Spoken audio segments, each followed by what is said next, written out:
I am Gretchen Bonaduce, and welcome to Sonic Cottage Live.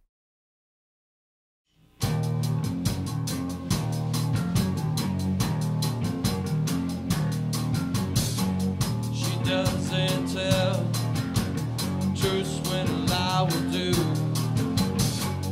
When you're down, people can't care, they just feel sorry for you. Her legs curl underneath her, tears are clear from her eyes, as if she's looking for someone to blame. She stares up at the sky.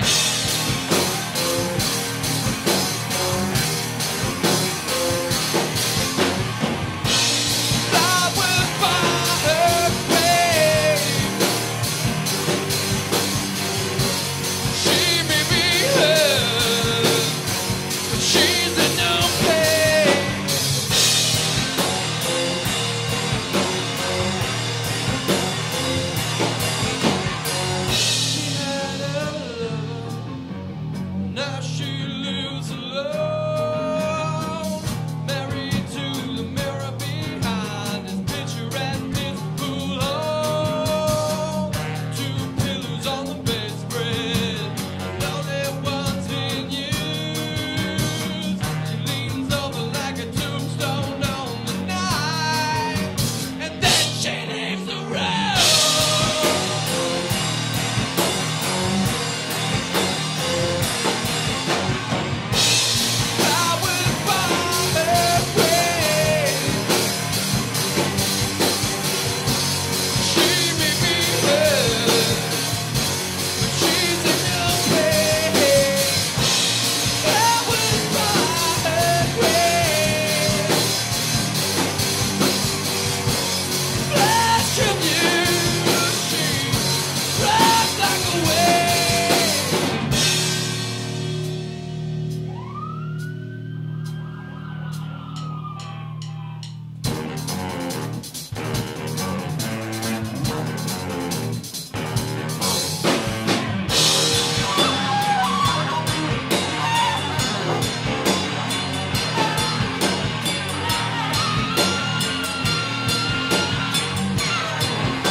So we are here with Crime Rock, which happens to be my favorite LA band. I don't know if you guys know that, but I stalk you. I adore you. I love you guys, and I am so honored to have you here this evening. So Brandon, if you would like to start, I would love for each of you to introduce yourself, maybe say where you're from. That would be great. I'm Brandon. I sing in the band and play guitar, and I'm from here in Los Angeles. I'm Andrew, and I play bass, and I'm from Los Angeles. I'm Fitz. I'm the drummer, and I'm from New York City.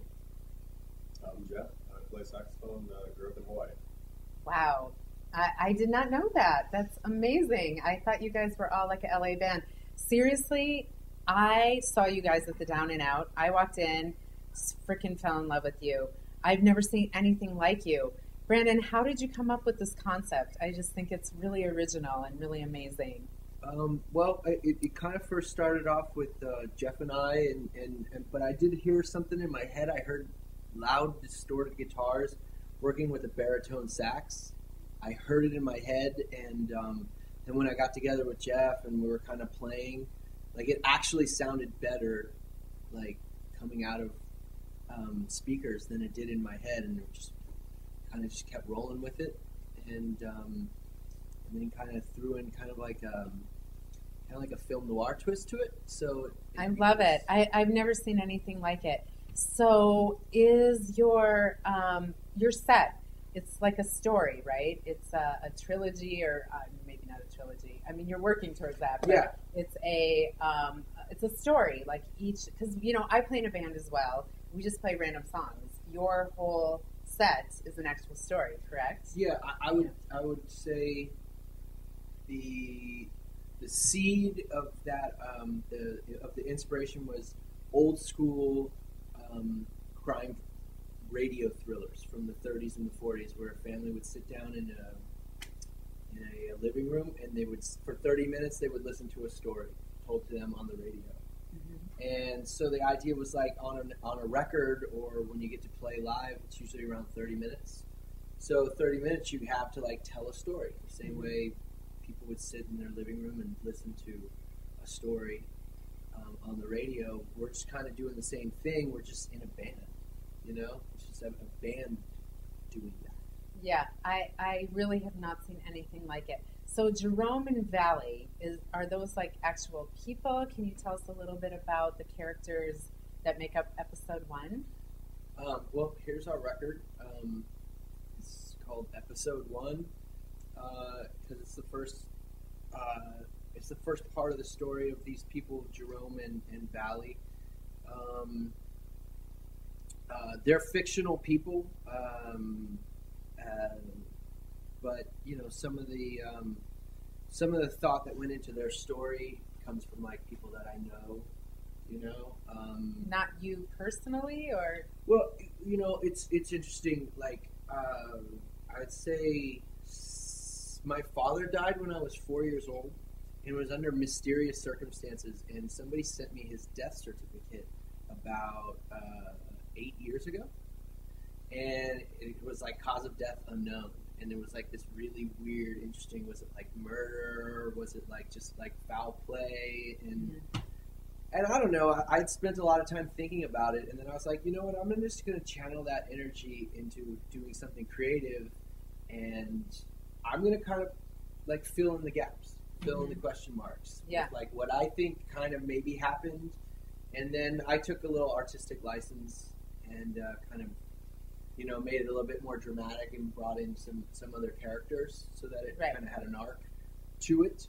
But I mean, it really came from getting that death certificate in the mail and like realizing that there was huge question marks in the way that my father died, and just trying to use that as a way to stay creative, turning the dark into light.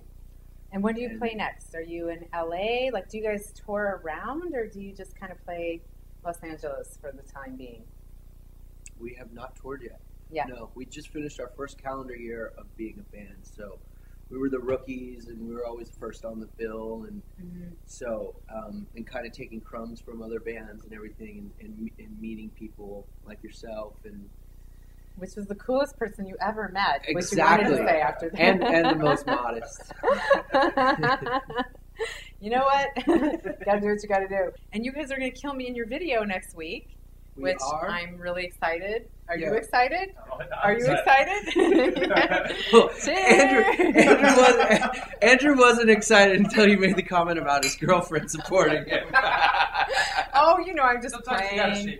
You know what? Sometimes you just have to make shit up, and so I am. So I have no idea about your actual situation. Yes. But we needed like a gun mall meets like kick-ass club owner, And so you thought of me. You're I thought of you, like Gretchen Bonaduce. She's like gun mall, kick-ass. You just fit the bill. And I hope that you come back and you do episode 2 for us. Episode 2, yeah. Number 2. Yeah, for anybody out there watching this on the web or whatever, you can visit us at www.crimerock.com. And buy your songs where? iTunes? Yeah, on iTunes. Yep. Or through us personally. It's on the Amazon. And we also have shirts. Which I'm sure you're going to give me one, right? It's the coolest logo. Yeah, because it matches your hair. It does, kind of. See, it's our classic logo, but on this one we painted the town red. I love it. So thank you so much, Crime Rock. It has been just such an honor to have you here. You guys know you are my favorite LA band, and I come to see you every time you play. I don't know if you see me in the crowd. I don't know how you can miss me with this hair. And I just appreciate you coming so much. So thanks. Thank you. Thank you, Gretchen, and thank you, Sonic Cottage, for inviting us down here and letting us be Crime Rock today. You know, playing our songs and playing a couple new songs. Thank you so much.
too many to end, while running in routes to impress an idle crowd. And still the crowd knows the fool's prey. There's nothing more sad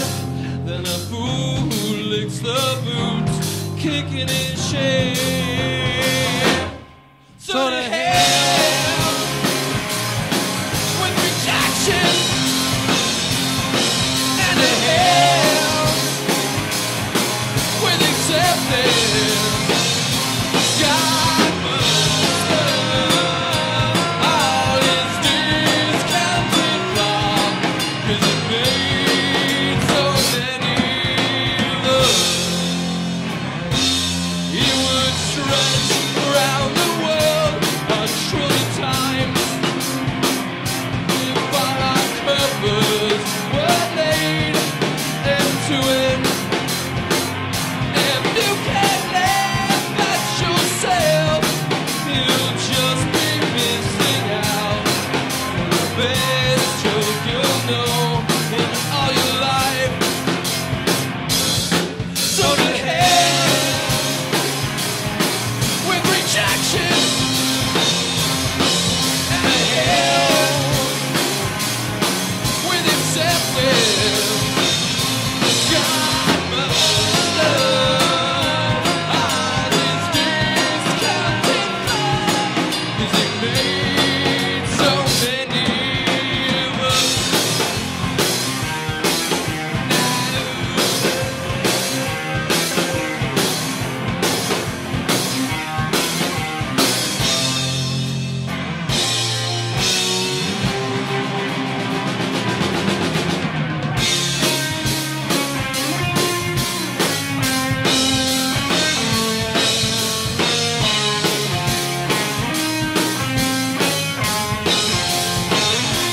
God must love all his discounted love, 'cause he made so many of us.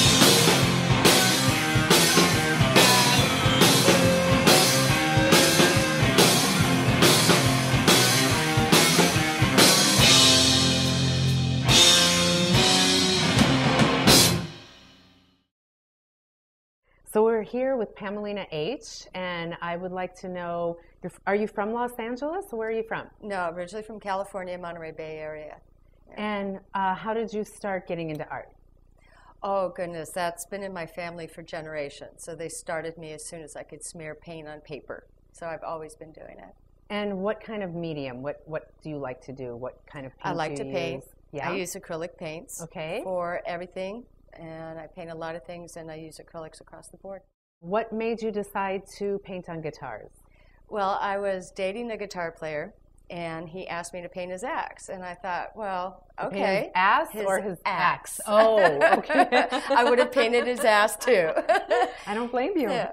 And then another guy wanted me, and another guy, and another guy, and it just grew so fast. And I thought, oh, I've really got something here. In this particular piece, Los Angeles Fire Department, why did you decide to do that? Well, what I've done in the last couple of years, I've teamed up with all these master builders that I worked with at Fender's Custom Shop for the last 20 years. Mm-hmm. And these guys have left and created their own companies, and I wanted to create a project where we could all work together again.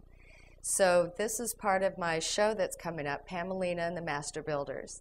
And the theme of the show is California. Oh, because we're all so here. cool. Yeah, we're all from here. That's beautiful. Who have you made guitars for? Have you painted some for anyone we might know? Or Oh, goodness. I've painted for so many. I worked very closely with Motley Crue. I worked with Bon Jovi. And I did, because I also do merchandise artwork. Mm-hmm. So I worked with Megadeth and Aerosmith and a lot of bands. And but as far as guitars, I've worked with Fender, Gibson, Ibanez, all the major manufacturers, and also drum companies as well. who has asked you for a custom piece, and what was it? What did you do? Well, I've done across the board, from custom pieces to production pieces.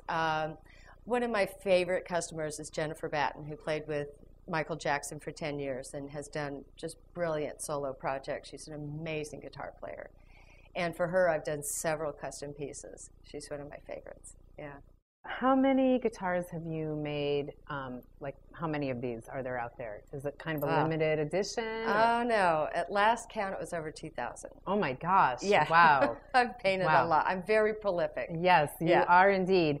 And what about the Betty Page? When did you decide to do that, and why did you pick her? Well, it was my first self-controlled project.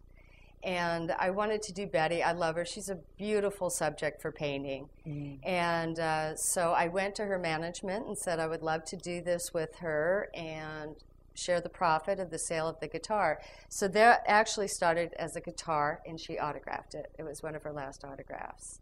Where can people buy your art if they would like to purchase a piece? Well, that's easy. Pamelina.com. Okay. It's over 250 pages. Wow. So you have to have some time set aside if you want to look at everything. But yeah, I have links, direct links to purchase this information about ordering custom guitars, and then a lot of people find me through Facebook as well. Okay. So if, like, say for instance, if I wanted a guitar and wanted my image, which would be, you know, so narcissistic, so I wouldn't necessarily want that, but if people would like that, you could do that. Oh, certainly. Right. I've got a Gibson guitar coming to me right now. I'm doing a portrait of the man's wife. What would something like this cost? Well, this being a master-built guitar, completely custom, it's going to run about $10,000. Okay. How about your painting? Original art was started about $3,500. That is so beautiful. I love that print. That's, well, painting. That's paint. That's exquisite. original art. Yeah, it's beautiful. But there are prints that start at like $20. So I try and reach every different price point. Oh, that's very good. Yeah. Because, you know, I don't really have $10,000. Exactly. If I did, I would buy. Do. Yeah, right. Absolutely. Well, thank you so much again. And your art's amazing. And it's so rock and roll. And we are just honored to have you on our first show. So thank you so much. Thank you. So nice to meet you. All right. Thank you. Thanks.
ahead and stop the guitar from swinging more. That's all right. Sit there.